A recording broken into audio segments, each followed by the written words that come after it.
And live we are with the one and only Trev from Elrond Energy. I'm really happy to have you here. Thank you for coming.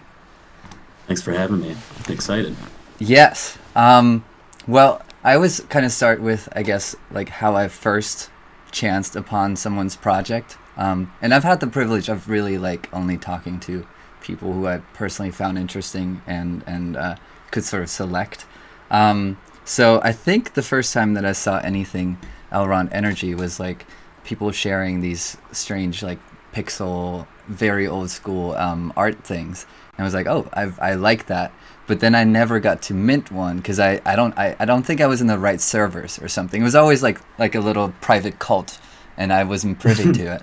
Um, and yeah, so I recently finally got my first little energy drink. But I think yeah, that was the first time I ever came across it. So yeah, really like sort of what you're doing, and I kind of like your approach towards it, which is something that I'm yeah excited to talk to you about later. But yeah, first welcome, and second Thank you. let's talk about sort of how your background. Tell us a little bit about what you're up to, where you live, what you I don't know what you do, however much you want to share about your background, and then we'll talk Yeah, a I'm little bit pretty about open. that. I mean, I got into crypto about 2 years ago. This is pretty new phase to my life. So before this, it was I've worked pretty much in a kitchen, some style of kitchen, my entire working career. I've gone from just being a dishwasher to cook to manager to cooking breakfast at pretty high end places. It's been a little bit all over the place. I kind of like to go to somewhere and master it, and then once there's no more learning potential or anything like that, I would just go on to the next place. I didn't want to get stuck or pegged somewhere.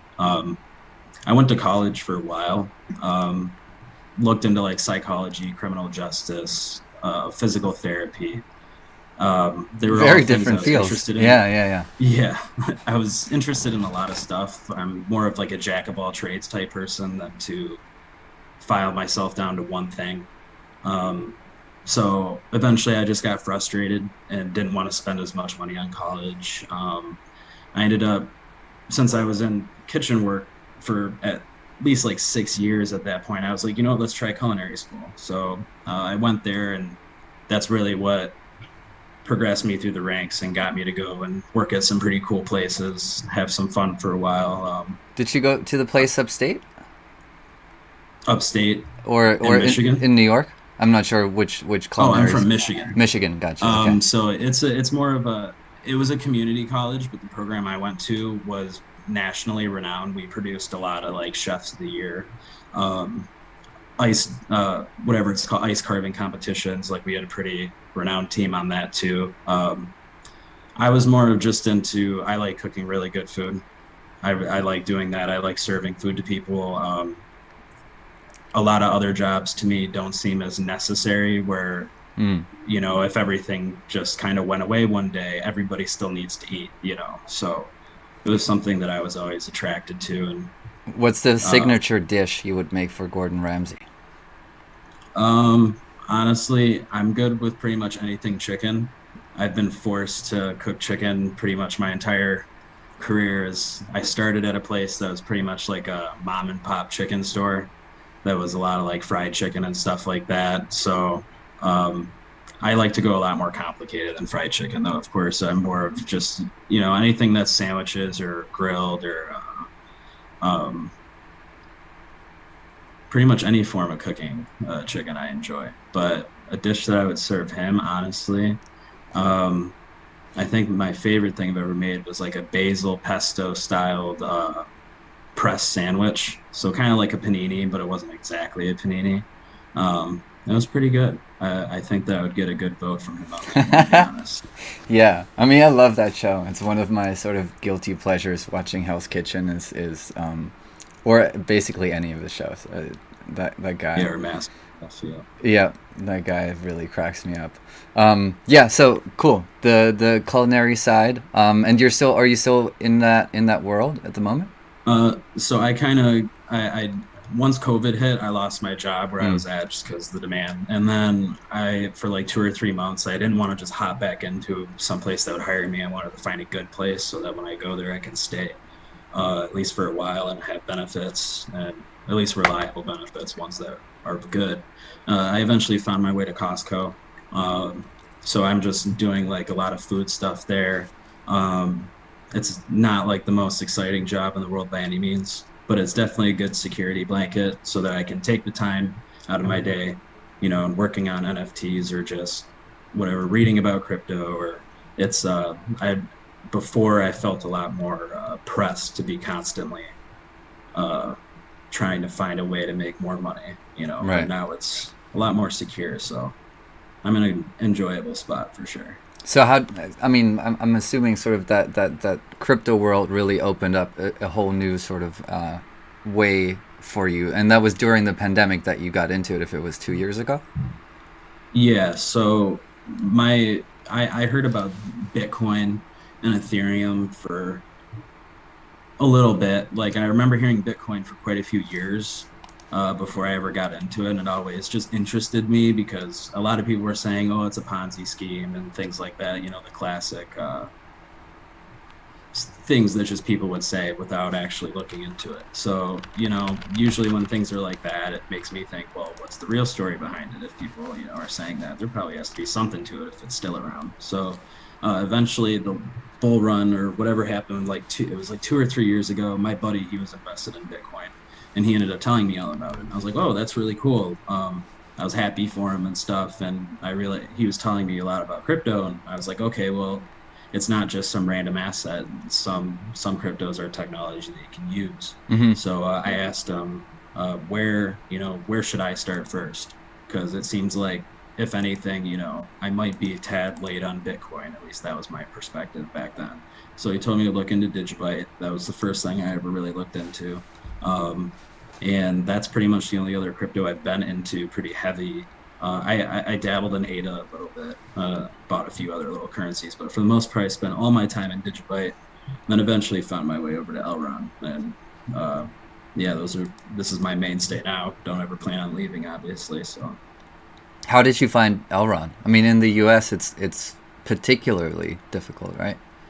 yeah, so I met who Blaz is. I met him and a few other people like Derek, and I saw Amanda Devick. They were all part of the Digibyte community Mm. back in the day, and so I would see a lot of their content from time to time, what they would post, and eventually I saw Derek posting about eGold for probably like 3 months straight at random points. He would just show price targets. I saw him talking like I don't remember if it was $7 and then it shot up to around the 60 range or whatever. I remember seeing a big gap up from somewhere to the $60 range.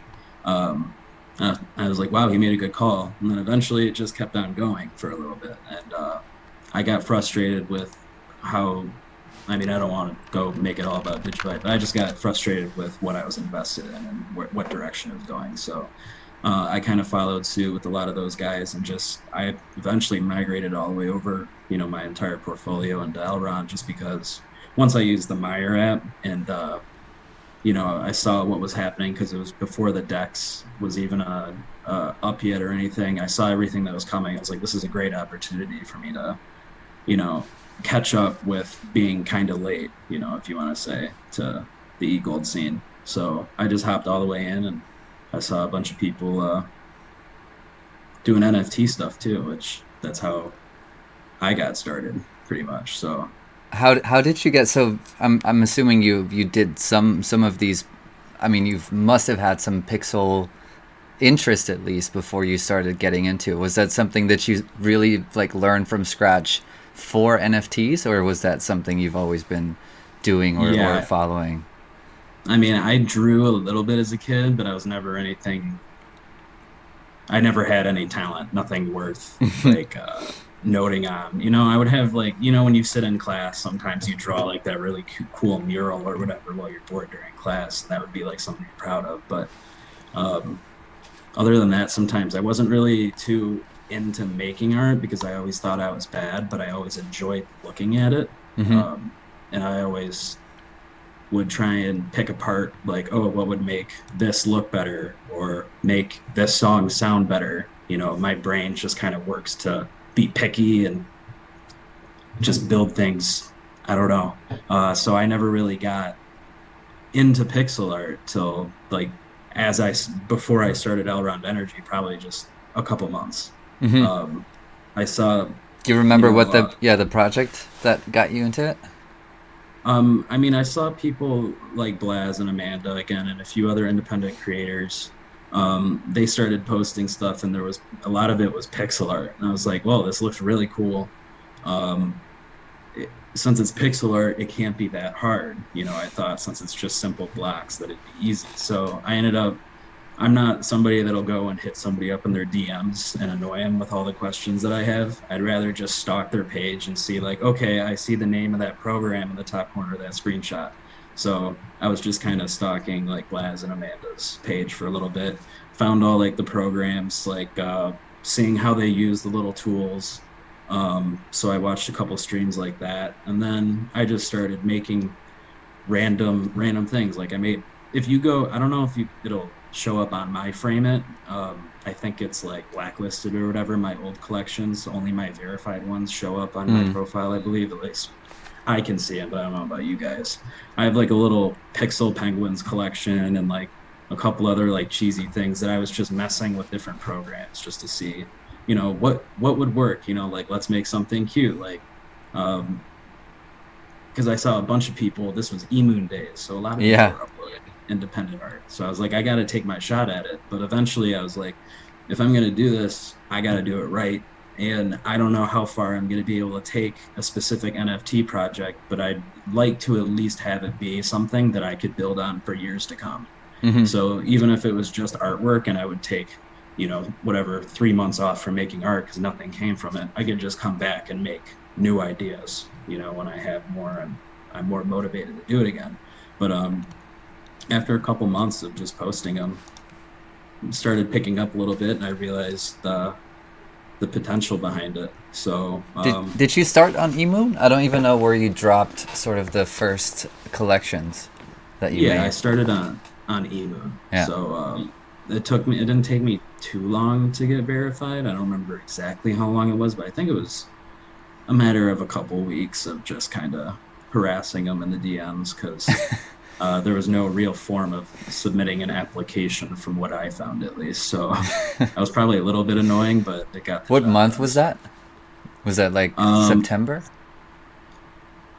so I came, I believe the month I came into Elrond was September, but I don't believe I started making NFTs till it was like really late December, or early January. Hmm. Um, or maybe it was a little bit further back than that. The last 2 years have moved so fast for me with life changing that it's been pretty hard for me to keep a solid timeline, especially since I'm not in school or anything anymore. My whole life schedule changed. Yeah, So yeah. Okay, but so you were there early. You started on eMoon and then you sort of built this. I mean, it's almost like a cult following. Like I said, it was. I always saw these things pop up, and then they were gone shortly thereafter. And I was like, how, where, what just happened? And I've been wanting to get one of them, but I never actually saw like the mint happening.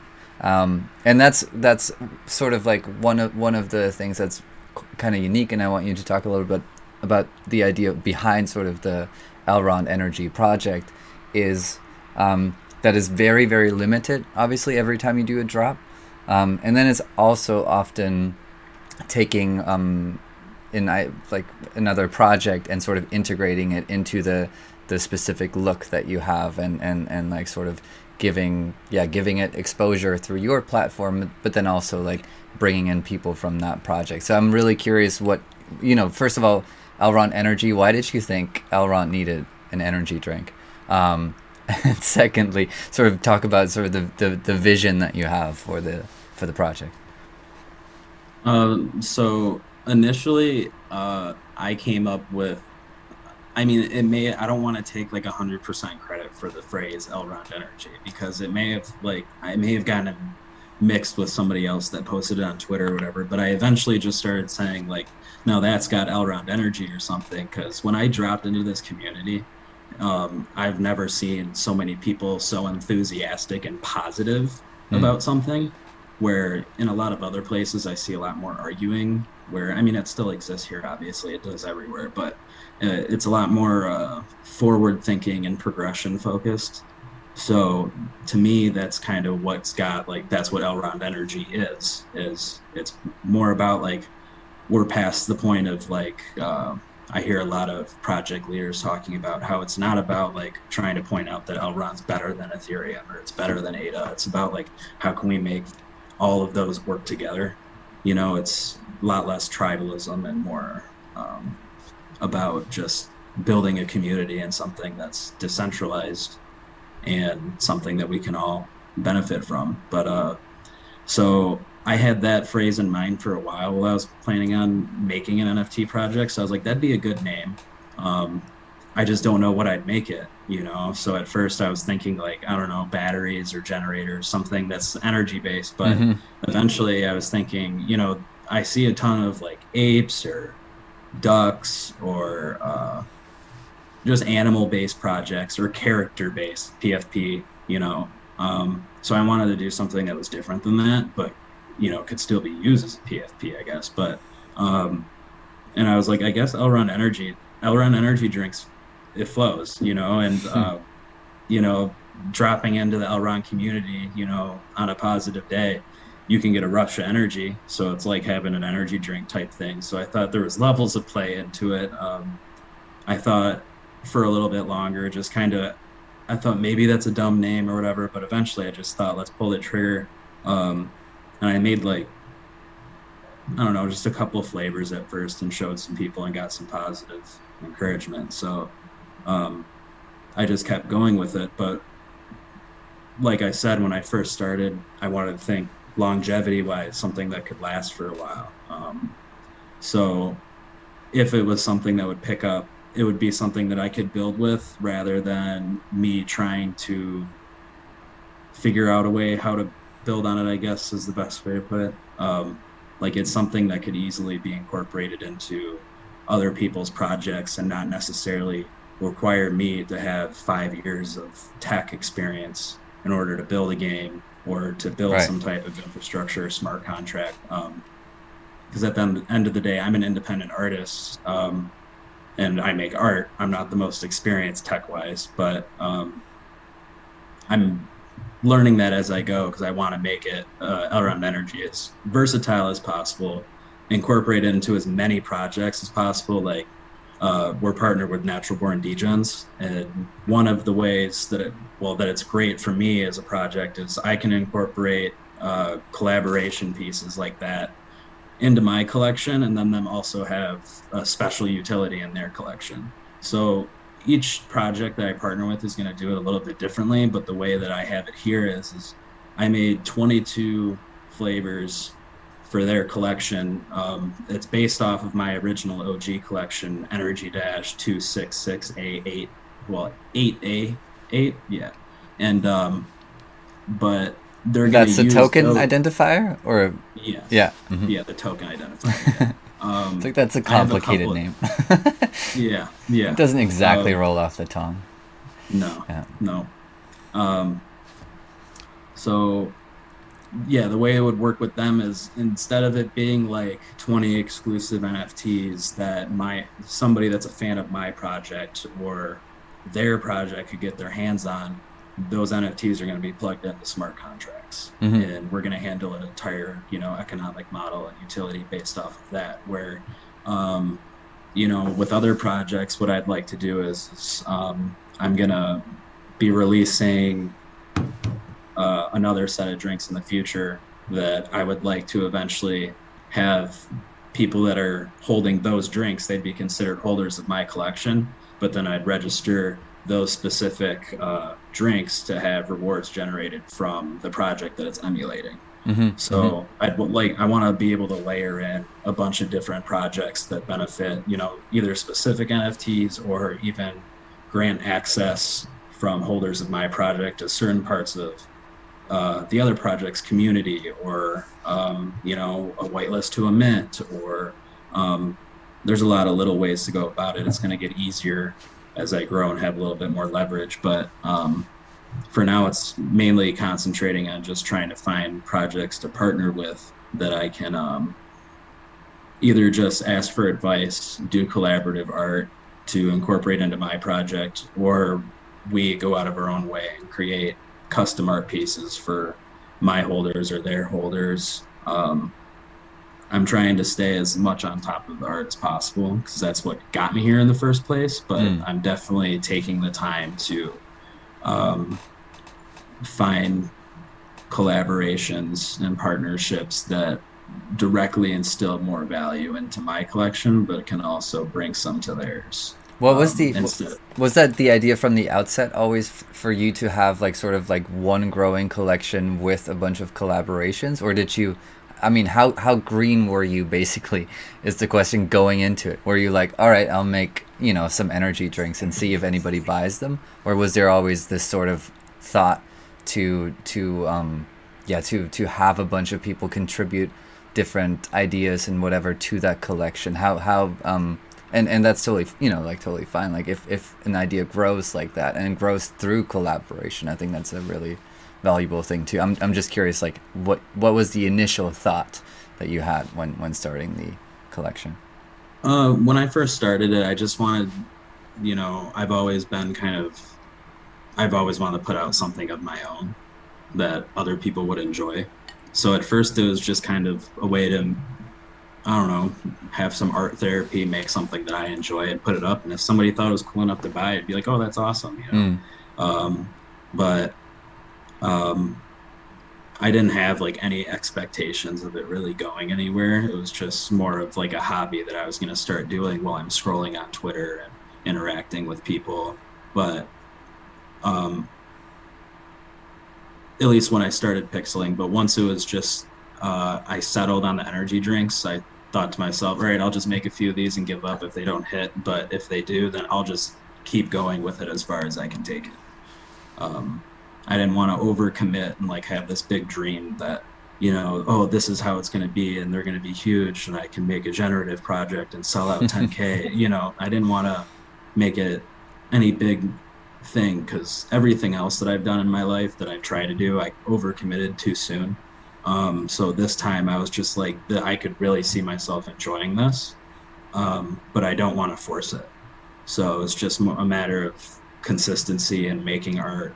Once I saw people really starting to gravitate towards my art and enjoy it, it was then I was hooked. Then I was just, all right, I'm gonna start thinking of ways to put cooler designs on here, more exclusive flavors, and I think the first ever custom I got, I made for Arthur Shelby. He was the first person to ever buy one of my NFTs. So I made a custom for him.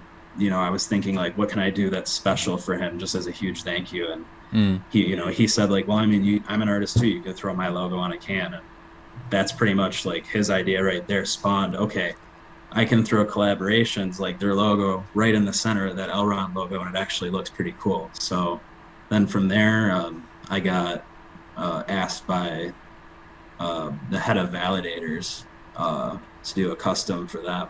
And Lucas, right? Was that his name too? Yeah. yeah, I knew him by just Marty McFly Yeah.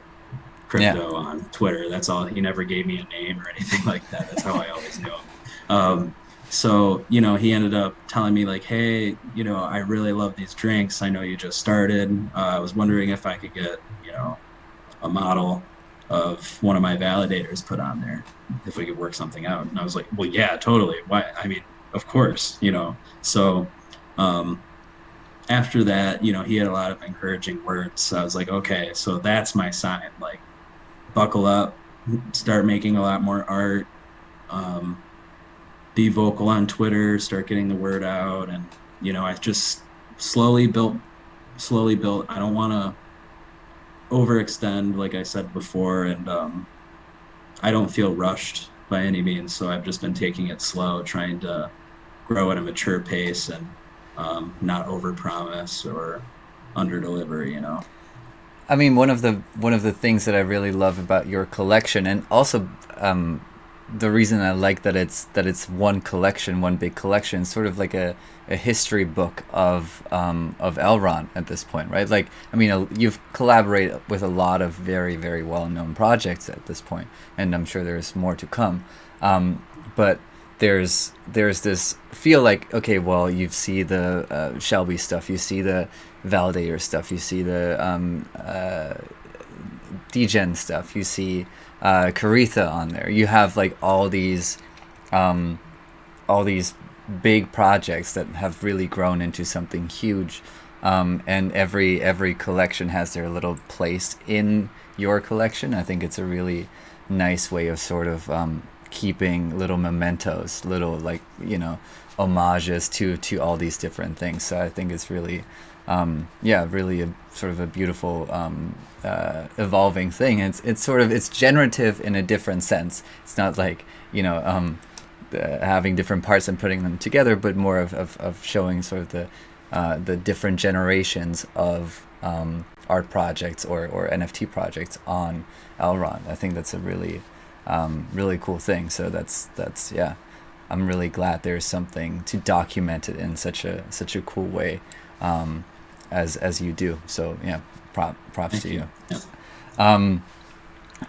One thing I'm also curious about, the pixel thing. You said you got sort of into it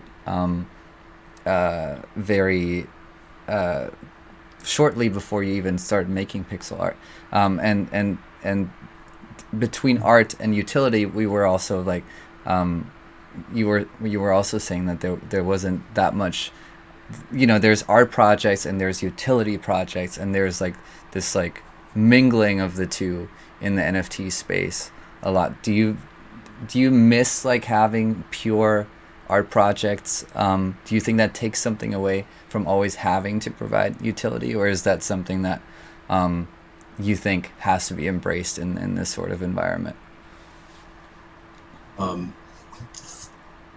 so you mean necessarily like, can something just be art based entirely? Yeah, Um, collector's I think, items, like you're like a lot of it. It started as really a collector's item, and now you're sort of thinking the utility into it, right, with whitelists and having different utility. I think Caritha, I mean, like, that's a cool thing for anybody who doesn't know. It was just these rum bottles, or was it ale? I don't know. yeah, So yeah, some Kalu Rums, yeah. yeah, auctioned in the Caritha Discord, and for, I don't know, 2.5 gold basically, or 10,000 realm or whatever, and they really grant access to basically the factions governance in there. So there's really like a special utility that might be really valuable in the future. So yeah, that seems like an interesting sort of concept, adding that into it. But the way that your collection looks, and also the way it's set up, and also the way that your community has worked, I think is really like sort of a collector's item thing, very limited, very everything. But yeah, so I'm curious to hear your thoughts on like the sort of utility versus art in the space and in NFTs. I mean, I'm a big believer in art. I think that it can definitely hold a ton of value. Especially it depends on, who's making it and the meaning behind it. But I feel like that can get really subjective really fast depending on the individual. Um, so at first I was just making art, but then at some point it was, after probably 30 or 40 drinks sold or something, maybe a little bit more, I was already starting to brainstorm in my head. I was like, okay, I've had fun making these and putting them out for everybody, but I feel like if I'm going to keep going with this, I definitely need to create some inherent benefit to holding these to some degree. Otherwise it's something that could just fizzle out, Mm. um, which I didn't want. So I think that you can definitely have an art-based project, um, but it would have been a lot harder for me to just stick with the program and keep building followers, and holders. if there was no prospective partnerships or utility base in the future, because I got a lot of attention after the announcement of partnership with Caritha. Um, I was still getting recognized before that, but once people started hearing like, oh, there's going to actually be a utility behind these, Mm. then there's people were a lot more inclined to, spend their precious e-gold on one of my drinks. So um, I definitely think there's more than one approach to making a successful NFT project, whether you have it art based or utility based, or it's a mix in between. But at least for my path, it was the easiest thing to start with art. And if people enjoyed it, then I would fill in my ideas after the fact of how I want to start building it as an actual project rather than it just being art based. Um, it just feels, I would have felt guilty if I just kept only making art and never put anything real behind it, whether it's giveaways or whitelist to other projects or free NFT airdrops or just anything. I feel like people spending money on me, it's only right that I try and find a way to give back some of that value in some form or another. So, Mm. And lastly, and then maybe we'll play a game of chess or two. The again, what I stressed before, but I also want to sort of explicitly ask you about this: the collaboration and also the sort of possibilities that open up, and when we're working not in like a physical space, but in a space where so many people can come and contribute different things to different projects. Like I'm just curious because your project really is based on so many different collaborations, and they're all sort of built into the project. Your thoughts on how we can sort of work together, or like what your idea is of working together in like a digital space on on projects in general, like art projects specifically, but anything, if that really opened up something, and also for you sort of as a newcomer in a lot of ways, how you've experienced that, and yeah, what your hopes or whatever are for the future of that. um, can you rephrase the question just a little bit? I Yeah. think I missed it, but sorry, Basically, my bad. base at the base level is like I'm just so curious. The idea of collaborating in this space is, it works Yeah. so different. It's so different from a lot of places that are a lot more restrictive in terms of who gets to participate, who gets to contribute what. And I think one exciting thing about this space, probably because it's very new, is that a lot of newcomers can come in here. And so since your project has been such a collaborative one, I'm just curious about like sort of how you approach these things, why you choose to really collaborate and really um, use a lot of other people's projects, or incorporate them rather into your work, and how that sort of has helped you, or how you feel that is going to continue and maybe is a unique opportunity in the space. Now I'm sorry, yeah, if that makes more sense. Yeah. So, I think like, once I realized how early I was in Elrond, that's also another motivator why I wanted to start some type of project because, I thought if there's an opportunity for me to make an impression at the least, now's the time to do it before, 2 years from now, when who knows where Eagle will be. Um, I, sorry, I'm trying to think of the other half of my answer. Collaborations in this Yeah. space. So collaborations, I've always I don't know, like I was just thinking like would trying to make Elrond Energy like the number one drink. It's not necessarily a physical drink yet, but I thought like what would it do if it was the number one drink brand, on Elrond? What would it do? Well, it should feature a lot of um niche projects to blue chip projects if I can get permission to use their artwork just to incorporate it in.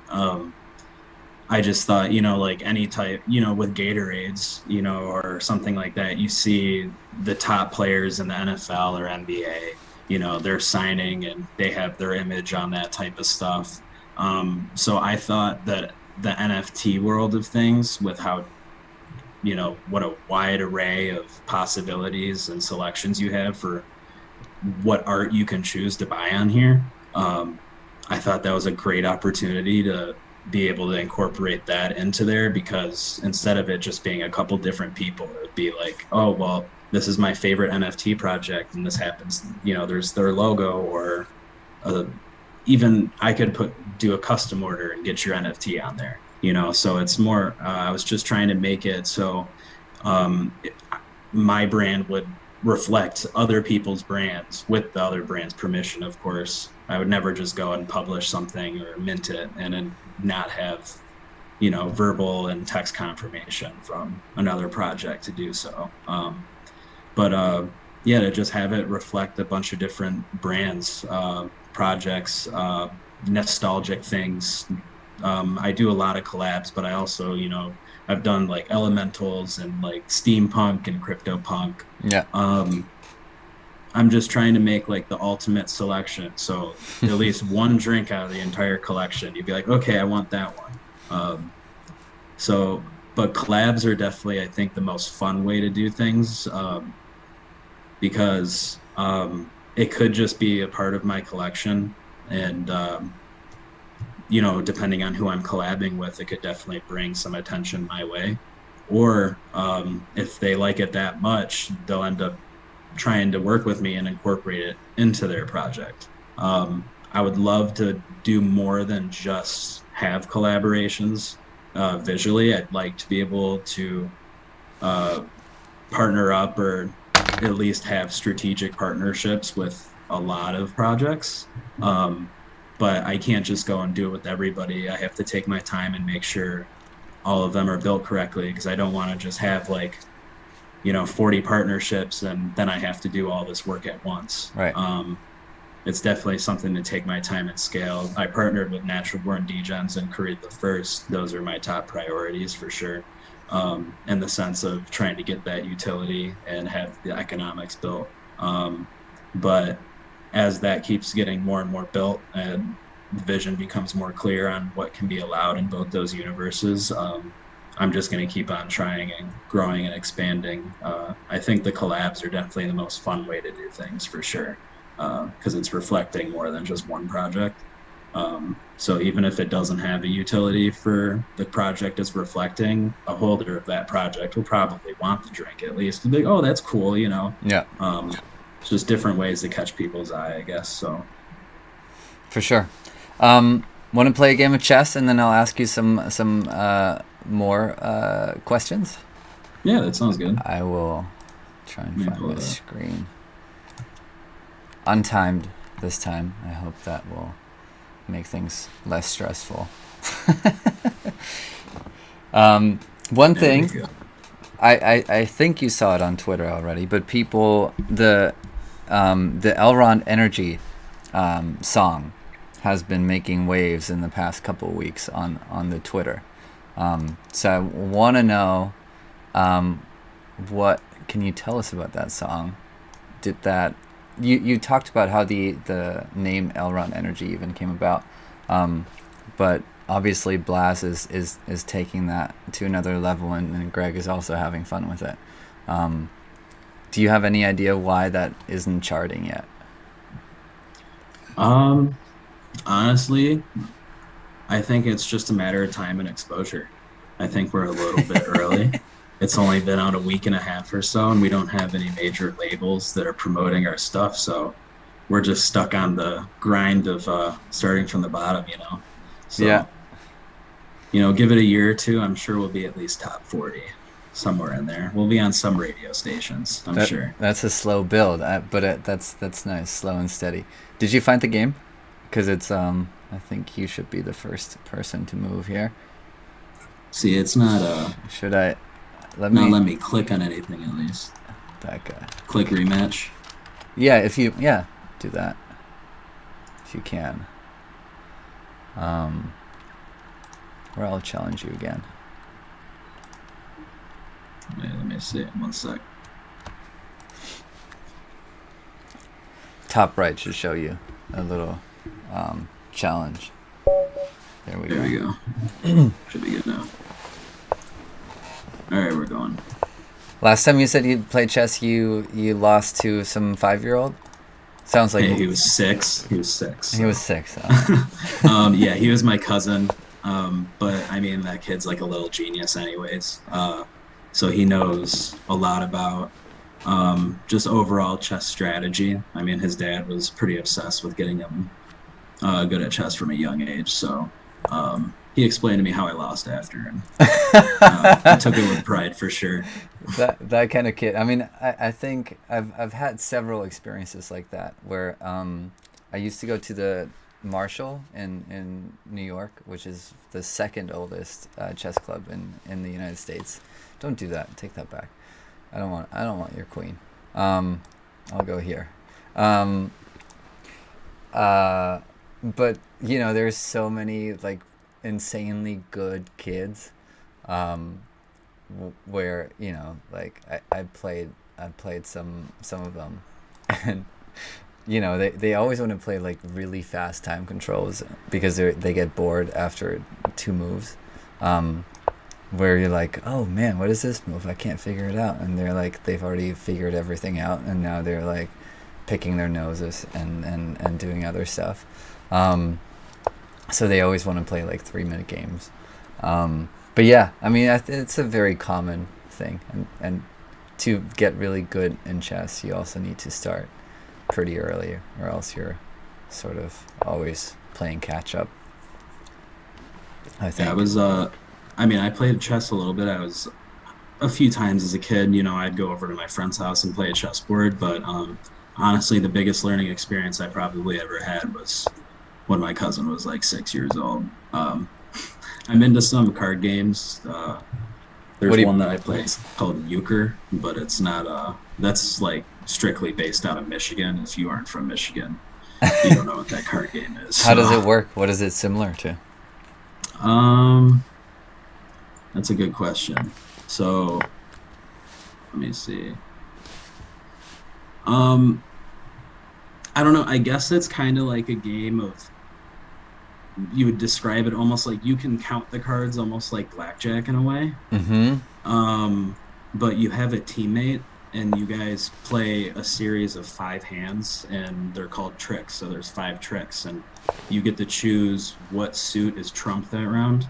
Mm-hmm. Depending, you know, it's first the dealer lays down, and then it goes clockwise or counterclockwise after the dealer. Whoever chooses to either to pass or pick that up is trump, pretty much. And it's really fun. It's a rapid paced card game, kind of like how you're saying how you know, people want to play 3-minute games of chess.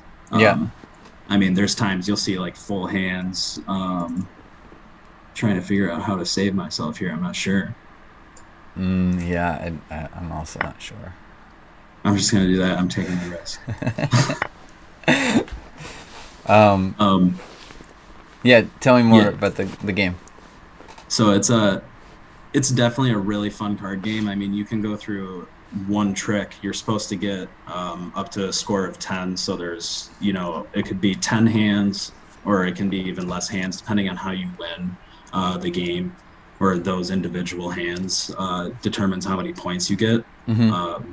So it's definitely a really fun, like fast-paced card game where, you know, you can get it over within a matter of minutes, or if you're trying to play more casual and feel people out, you can definitely go either way. It's definitely hard to learn, but if you're into card games, it's not too bad. Did you follow the what's it called, Battle of Nodes on Elrond? Yeah, I've seen people talking about them for a long time, and I still unfortunately don't have any of their NFTs. But they're like they just released a game or something, right? I just saw, I think that they have a test version of it out, but it looks like, you know, like a really cool, fun game. Let's see this. I think I do this. Um, but yeah, I mean, that's actually something that I wanted to talk to you about too. What are some of the projects that you've been following or that you've liked sort of from the beginning, being here this early, sort of like, have you always kept an eye on certain um, projects that you're still in? Yeah, honestly, I just checked my dead rare history the other earlier today, and I haven't bought an NFT off secondary in 4 months. Wow. Uh, I've been pretty buckled down trying to not spend any e-gold, um, get into staking, but so I pretty much had the same bag for a long time. I have, a decent amount of no-gons. I have some Meyer punks, a couple drifters, natural born degens, of course. I have a bunch of independent artists' work. Mm-hmm. Um, let me see. I'm trying to think of. Oh, well, obviously, I have a ton of Caritha too. It's kind of hard for me to remember because everything's in staking now. That's So true. Yeah, makes me sad I can't see half of them.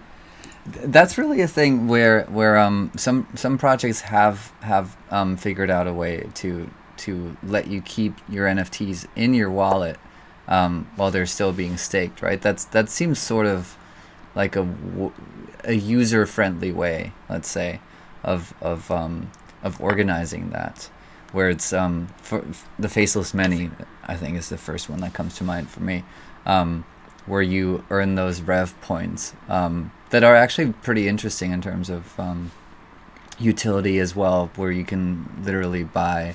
I'm gonna resign this game because I don't think I stand a chance here. Yeah, I think mine just said game aborted, so I'm just at a No, new no, board. I resigned. I resigned. I couldn't. Okay. I don't think I could win this position. Let me set up something. So I think that's an interesting point where it's actually really cool. I think for users to be able to see their NFTs at all times, even though they're staked, right? I'm going to send you a challenge. Um, I don't know. I like I too am always like, oh man, where are all these NFTs? And you forget about them too. Like I have so many NFTs that I own that are in staking contracts, and I don't like I'm pretty confident like a lot of these projects will be dead before I ever realize that I had anything staked there.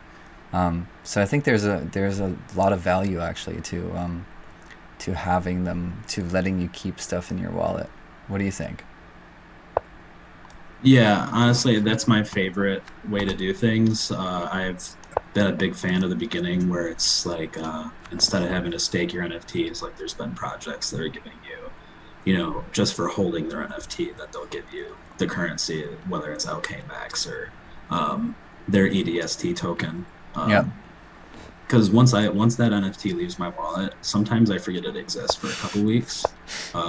And then I get reminded by a post on Twitter that I have to go and harvest my rewards.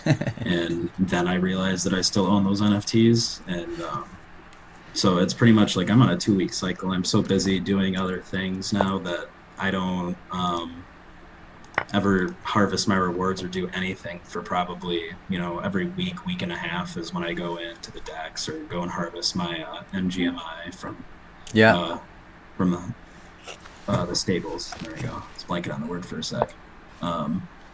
So I understand. I'm not a builder, so I don't know what's fair to expect out of people. So I don't try and get too picky with that per se. Everybody definitely has their own strength and weaknesses when it comes to building a product. So I think it's cool that some projects can do it, but it's definitely not a make or break for me by any means. I'm curious, that word builder always confuses me because you saying that you're not a builder, I would disagree. And I think some people would disagree, and a lot of people have a very rigid definition of what a builder is. To me, a builder is someone who builds something. It doesn't need to be a fucking smart contract or anything. Like you building that project or even building a community, building building has so many meanings, and I think a lot of people get really strange about that. I got into a fight with a guy on Discord once about like building and what that meant. Because I think I am really convinced that building takes a lot of forms, and I think there's like a lot of harm sometimes in having a very rigid definition of who gets to be a builder and who gets to sort of participate in these places, and what they need to bring to the table, what specific contributions are required. And I think again, like when we're thinking about the long term of this space and of these of crypto, I think in general, if we keep building exclusionary titles and whatever, who gets to do what or be what or call themselves whatever, I think it's really it can be really harmful in terms of achieving like anything real, and especially anything that like includes some kind of majority, because nobody, like how many people in the future, everybody will know some coding, granted, right?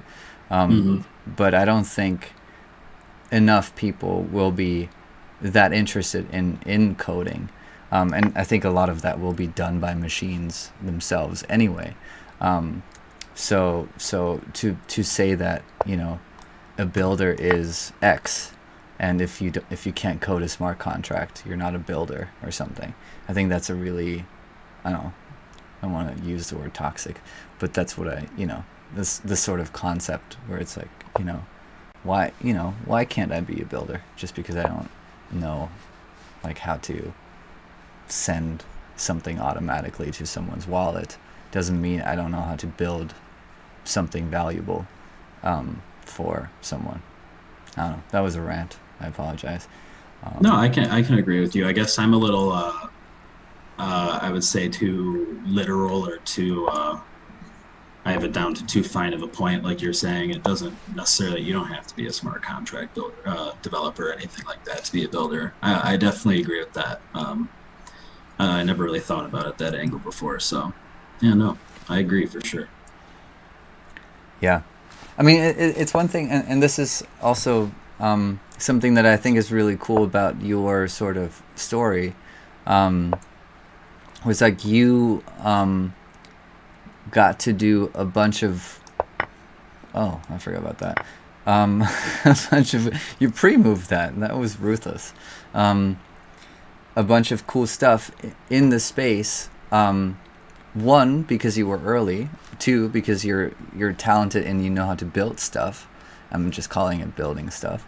And I think that's such a great thing about the space in general, that it really, again, like sort of gives space to people who in if they had to apply and show their LinkedIn profile, it would be a very different story in terms of the cool stuff that we could have here, right?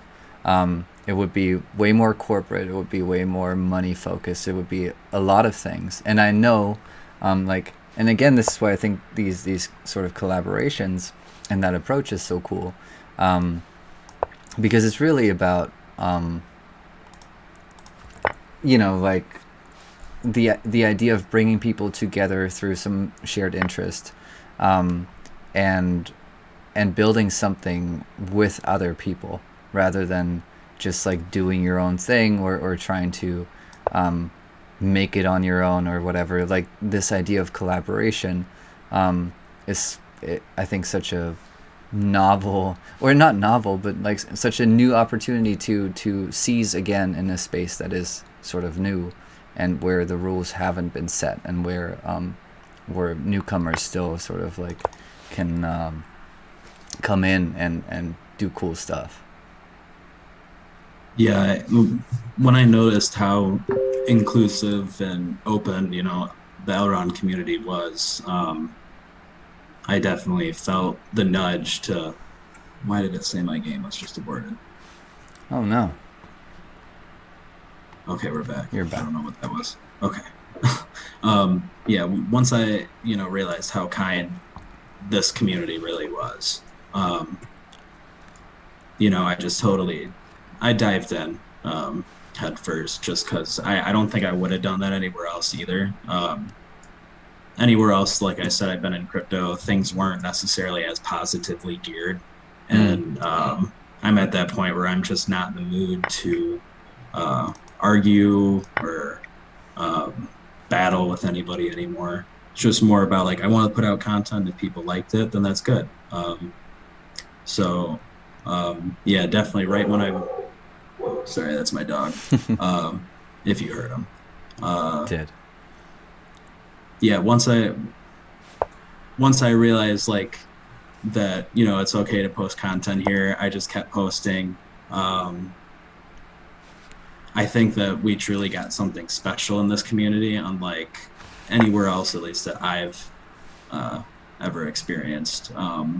No matter any type of community I've ever been a part of has been this special. And I mean, it's not just me. I hear a ton of people say it all the time. Um, so, I'm just one of the people agreeing with that. It's definitely, I feel like I'm very thankful to be here so early and to be able to build a product. Um, but, even if I never started this project or anything, I would still be here because I was always fascinated just by, this community. It's so different. Mm. It's something worth, logging onto Twitter and being a part of every single day rather than, um, in other places, I felt like I was dragging myself on a bit, just to stay, up to date with everything. And not here. I look forward to seeing what people have to say every day. Like the Elrond Energy posts that I get from Greg, or, Blaz.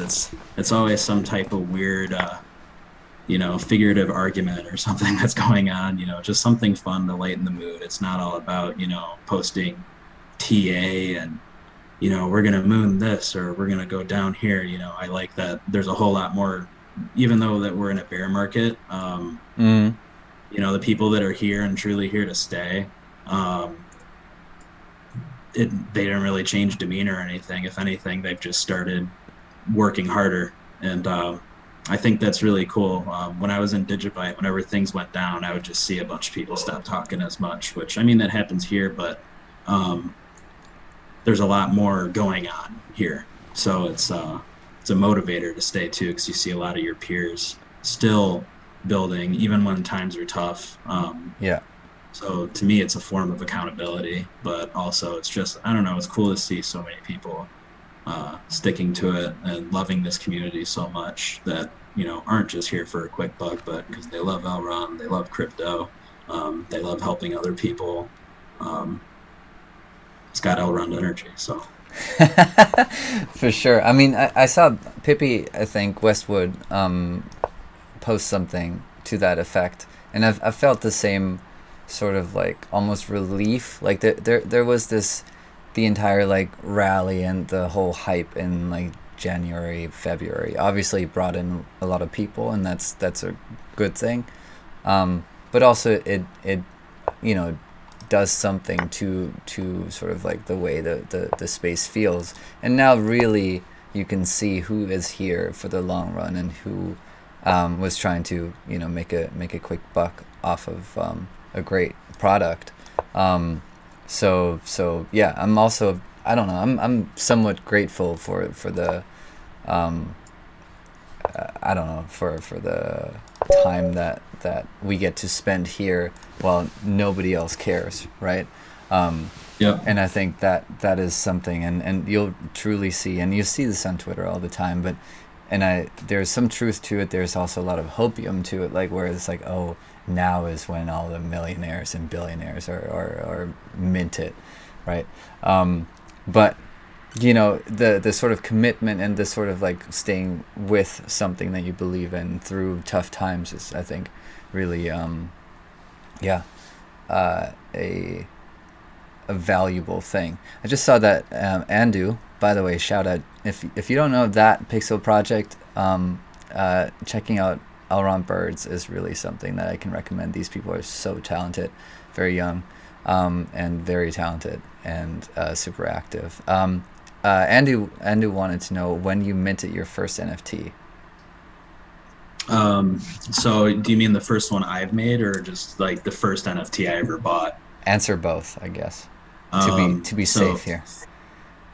I think the first NFT I ever bought was the forget what they're called. I still hold it today. They're like they had the ERD coin, the E-Gold coin, and then they brought out like a Mex coin. Um, Oh, I have that too. The one with like 99% royalties. yeah, no, not that one. It's called like Memories NFT or something like that. Hmm. Um, that was like the first NFT I ever bought because it was cool. I was just it's spun in a circle. Yeah, the same. I think we mean the same thing. I thought it had like a Yeah, hundred probably. percent or 99% royalties or something, because it was meant to be just like a, you know, a tribute to the first milestones or whatever. But it might be a different one. I have something Yeah, I very think I similar. remember. Yeah, the one that you were talking about. It was like a.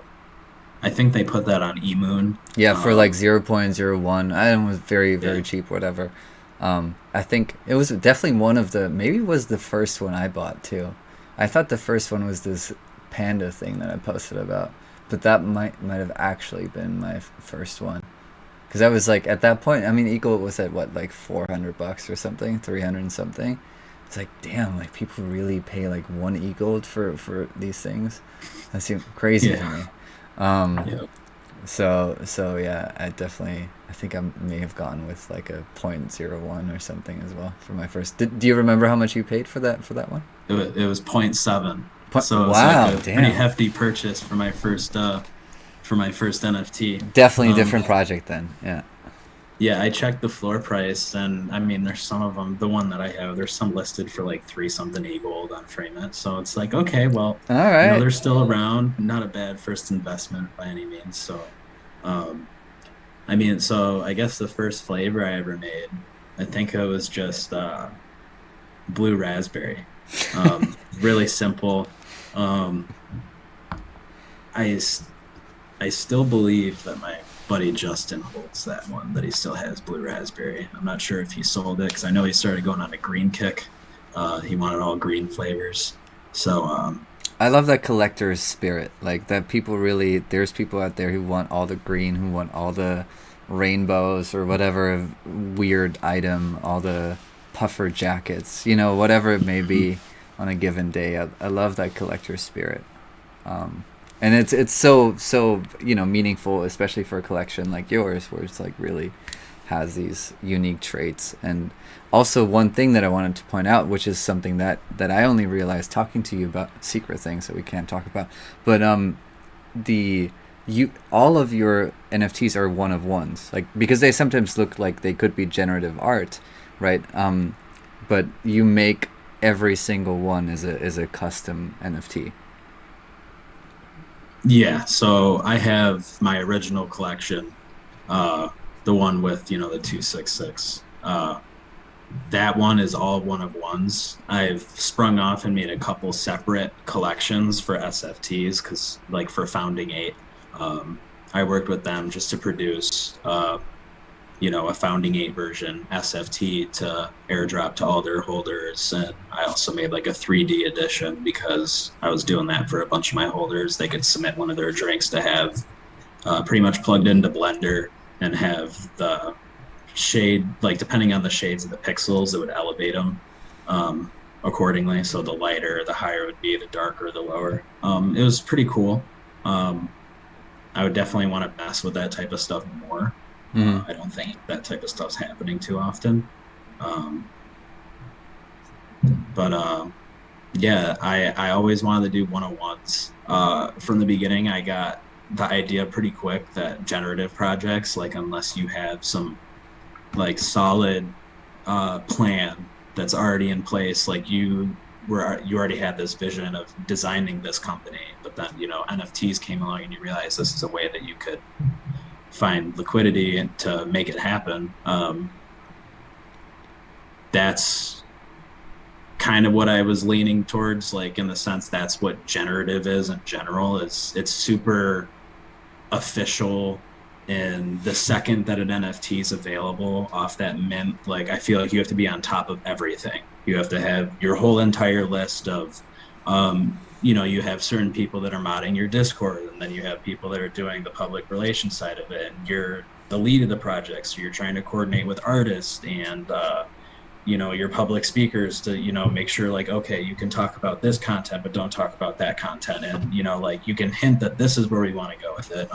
I just feel like there's so many logistics that if you're going to put out a generative project, you have to have them down. At least for me, there's people that obviously they'll just put out a collection and see if it mints. Yeah. Not saying that's everybody by any means, but there's people on Shout out Splinter.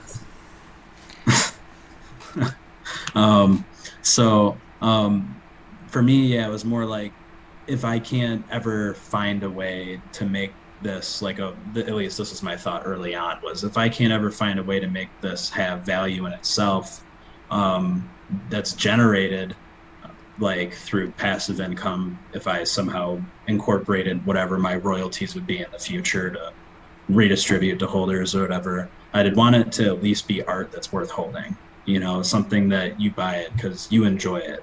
Not necessarily like, people going and buying the latest mint because 5,000 NFTs have been minted in the last 24 hours out of the 7,000 supply. I don't want people necessarily buying because of that. Like you said before, I did kind of make it a little bit of a cult following because I would drop all the news like, you have to be in my Discord if you want to get like the go ahead. I'll give you like a 24 to 36 hour notice, so it's not sprung on you randomly like on Twitter. But now that I have a decent following, I want to stray away from that a little bit and be a little bit more public about it. And I'm going to space out the drops and probably go a lot more in on the art. I've spent a lot of this bear market past month or two just really learning how to pixel more effectively. So I'm actually excited. I have some that I'm going to be minting right after I'm done with this interview. And those are going to be going public and announced tonight. It's not a sale or anything. Do it now. Do it now. Something special that I've just been working on for a while now. So I wish I could, but I have to go through. I'm actually on a laptop right now. I don't have a webcam on my computer, so I had to pull up a laptop. And I don't know how exactly we're going to go and announce it, but if you peek on my Frame It page later tonight, I'm sure you'll have like a little bit of a fun thing to look at. So I'm excited. The next couple months are definitely going to be fun. I've been putting a lot of work in behind the scenes. So I can attest to that. But yeah, amazing. Thank you so much for taking the time. I will let you go and get on with the mint. Yeah, anybody who wants to follow Trev, I linked all this stuff in the YouTube, whatever this thing is called, below the video thing. And yeah, thank you so much for taking the time. And thank you so much for having me. This was fun. Looking forward to seeing more of what you do, and looking forward to maybe collaborating with you sometime in the future if that's ever in the cards. All right. Thank you, everybody. We'll see you very soon. Have a good night. That's good. Yeah, you too, man. I think I stopped the stream.